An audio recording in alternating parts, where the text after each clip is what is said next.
This must be it. My lord, thank you for making the path safe again. Ysay. Was that her name? Yes. Hardly the most fitting tribute for a dominant, is it? A rough-hewn stone with naught but a given name engraved on it. But my ancestors had only been here a matter of weeks when she passed. Every day was a struggle to survive.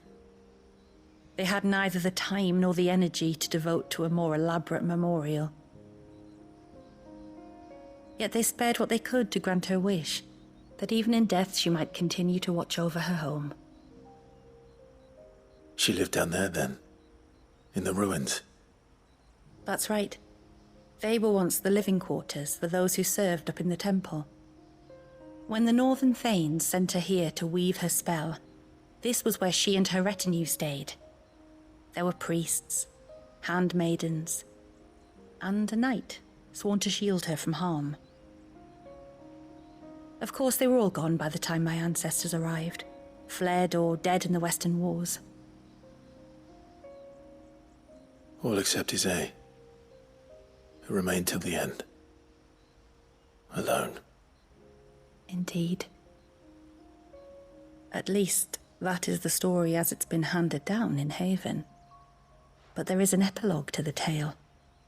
One known only to Lady Shula and myself. Some years after Ysay's passing, you see, my grandmother came here to tend the grave, and found a stranger kneeling before it. A knight, dressed head to toe in plate.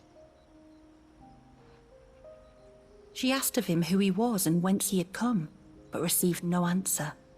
The only words he spoke were, "Tell me true, whose grave is this?" So she told him of how her people had met and cared for Ysay, and how she had died. His only reaction was to stare up at the air of hours in silence. Then he left, never to be seen again. You said he was wearing plate. Was it black and gold? Do you know something of him? When we went up to the Air of Hours to unravel the spell, we were set upon by a shade in the shape of a knight in full plate. It manifested in front of the Vare, and in its ether, I felt Shiva, the witch. You think this may have been the same man my great-grandmother met? Ysay's knight? I don't know. Maybe. All I can say for sure is it was intent on protecting her creation. Or perhaps her spirit? What remained of her ether, preserved in the Vare? Perhaps his spirit too became enraveled in her spell, frozen in an eternal vigil. Till we ended it.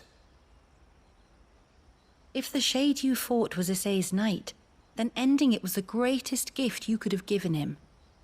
Now he can return to the sea, to be with his lady once more. And if his spirit should ever return here to visit her grave, I shall ask his name, that I might carve it in the stone next to hers.